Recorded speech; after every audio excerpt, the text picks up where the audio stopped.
Bom dia pessoal, meu nome é Márcio, eu estou assumindo aí esse projeto com o canal Aula de Direito MV com o intuito de passar um pouquinho de conhecimento jurídico para quem tem interesse. Eu que sou pós-graduado em Direito de Família, Direito do Trabalho, Processo Civil e também estou iniciando a especialização em Direito Público, Constitucional e Tributário e Direito Empresarial, de modo que mais futuramente teremos novidade aí no canal. E hoje, eu vou falar um pouquinho sobre direito de família para a gente variar um pouco o nosso cardápio jurídico. Os últimos vídeos foram todos sobre direito do trabalho, com exceção sobre perturbação ao sossego alheio. E hoje eu vou falar um pouquinho de direito de família. O que vem a ser do direito de família? É o conjunto de normas jurídicas que visam a regulamentação, a proteção da entidade familiar. E quando eu falo entidade familiar, embora a doutrina tenha diversas entidades familiares devido à nossa mutação constante nas relações interpessoais, eu quero especificar aqui que o direito ele reconhece e confere proteção a três especificamente, que é o casamento, que é a entidade familiar mais antiga, a união estável, que conforme a Constituição foi equiparada ao casamento, e também a família monoparental, certo? E para vocês entenderem, a gente vai falar um pouco sobre os tipos de famílias, que a doutrina, o direito de família aborda, embora o Estado só reconheça proteção a essas três entidades, o direito aí traz outras entidades. Quais são elas? A família monoparental, que é a família formada por um dos genitores e seus descendentes, ou seja, é aquela família formada só pelo pai com seus filhos ou só pela mãe com seus filhos, Temos também a família anaparental ou família socioafetiva, Embora ela não esteja prevista na lei, é uma família muito comum. O que seria essa família? Essa família é aquelas formadas por laços de afetividades sem a presença dos genitores, de relação de descendência e ascendência. O exemplo clássico é aquela família formada somente por irmãos, ou porque eles decidiram se separar dos pais e morarem juntos, ou porque os pais infelizmente vieram a falecer. Então forma-se essa entidade familiar, a família anaparental. Além dessa família, nós temos uma família que é muito comum nos dias de hoje, que é a família mosaico. O que vem a ser a família mosaico? A família mosaico são aquelas famílias formadas, a partir da constituição de outras famílias anteriores. Por exemplo, A casou com B e teve o filho C. Aí, por algum motivo, A e B se separaram e A casou de novo com D, que tem filhos E, formado por uma relação com F. Aí o que acontece? Essas famílias se juntam, certo? Então os filhos de um casamento anterior passam a ser enteados do genitor, do casamento atual. É o famoso meu, seu e os nossos, que a doutrina fala muito.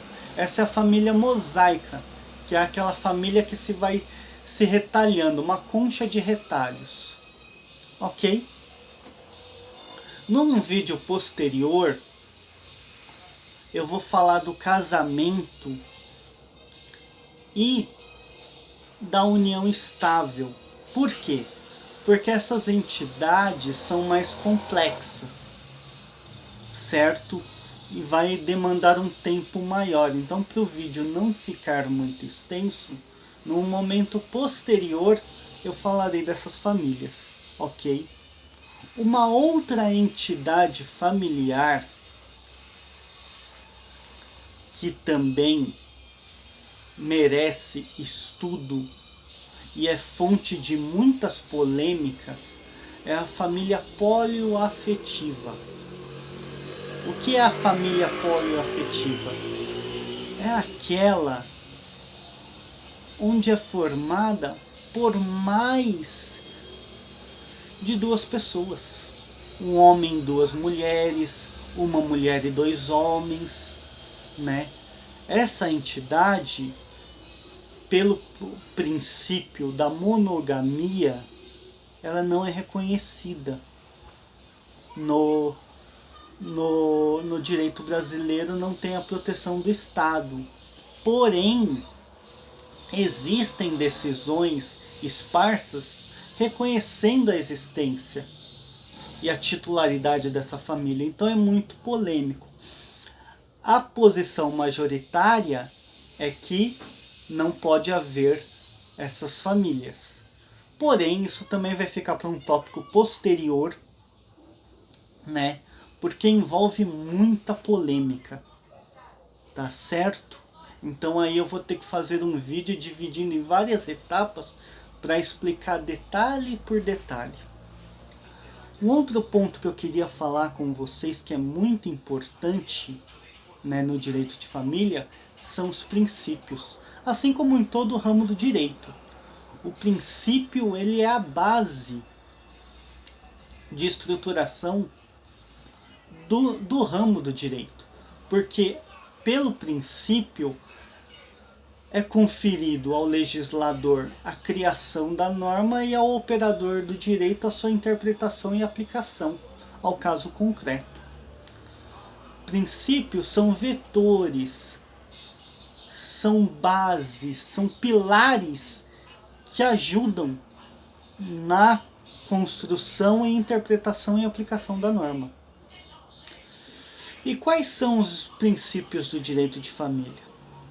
Bom, o princípio mais importante, não só do direito de família, mas também serve para todos os ramos do direito, é o princípio matriz da dignidade da pessoa humana.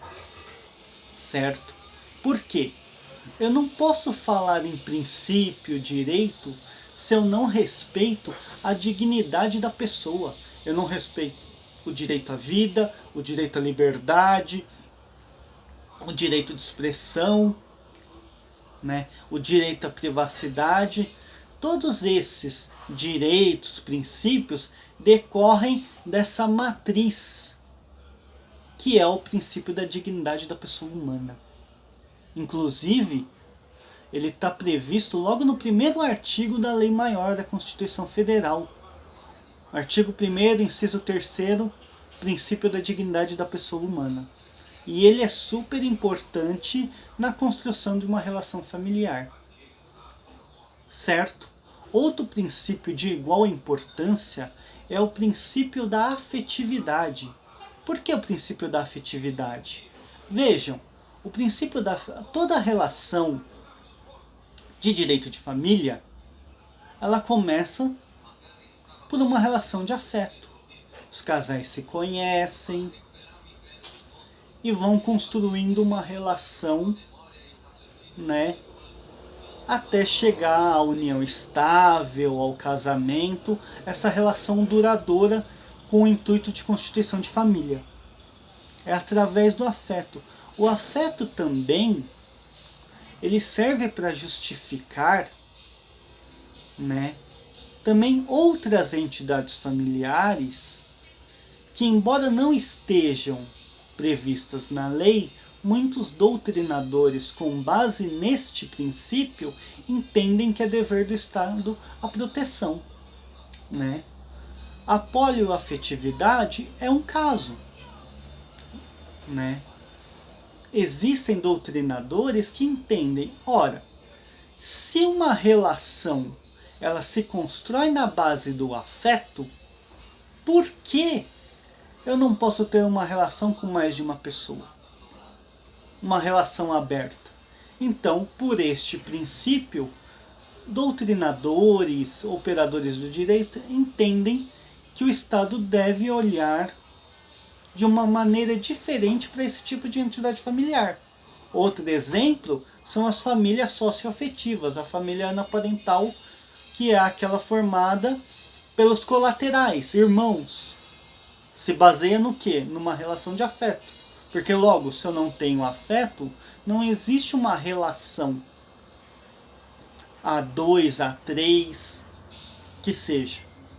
Então o princípio da afetividade também ele é muito importante no direito de família. Outro princípio do direito de família é o princípio da solidariedade familiar. O que vem a ser isso? O nome já diz. Solidariedade. O que é ser solidário? É ajudar. Então, no direito de família, os casais, os entes familiares que compõem aquela família, aquela instituição, devem se ajudar mutuamente. Aqui a gente vê a importância da figura do pai e da mãe na educação dos filhos de maneira igual, acabando com o pátrio poder ou poder patriarcal do passado, onde constituía ao homem a direção e o poder sobre a família. Hoje é diferente. Os casais estão numa relação de igualdade, mulher e homem, ou pessoas do mesmo sexo, quando a gente fala de relação homoafetiva, certo? Relação de igualdade. Substituiu-se a expressão pátrio poder para falar-se em poder familiar, mostrando. E essa igualdade, ela decorre deste princípio da solidariedade familiar. Outro princípio é o princípio da proteção à criança e ao adolescente, onde é dever dos pais e também do Estado, conforme a Constituição Federal fala, na educação, proteção a estes que na entidade familiar possuem, né, como eu posso dizer, um poder menor, está numa relação um pouco abaixo dos pais. Vamos colocar assim, né? Fugiu a palavra agora.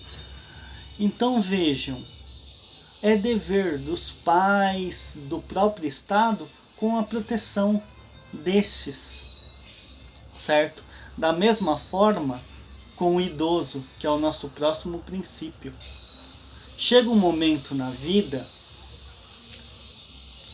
né, que a pessoa ela fica mais debilitada por conta da idade, vem infelizmente as doenças, né, devido aos fatores do organismo, da biologia, é algo natural da vida, né?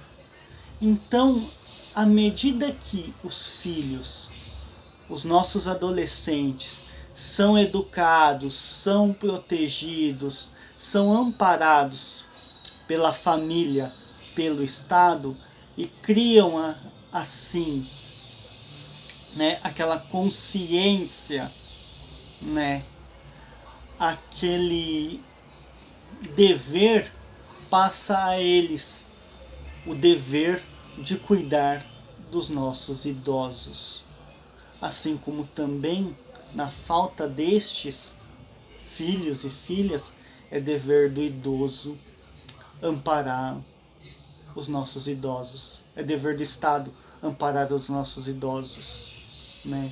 E aí a gente tem né, as normas jurídicas referentes a esses dois princípios, que no caso da criança e do adolescente, além do Código Civil, da Constituição Federal, temos o ECA, Estatuto da Criança e do Adolescente, e para os nossos idosos, o Estatuto do Idoso.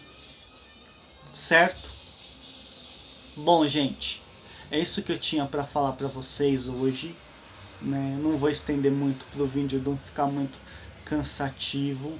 Eu peço a vocês mais uma vez que se inscrevam no canal, dê sugestões. É um projeto tanto que visa a preparação minha particular, né?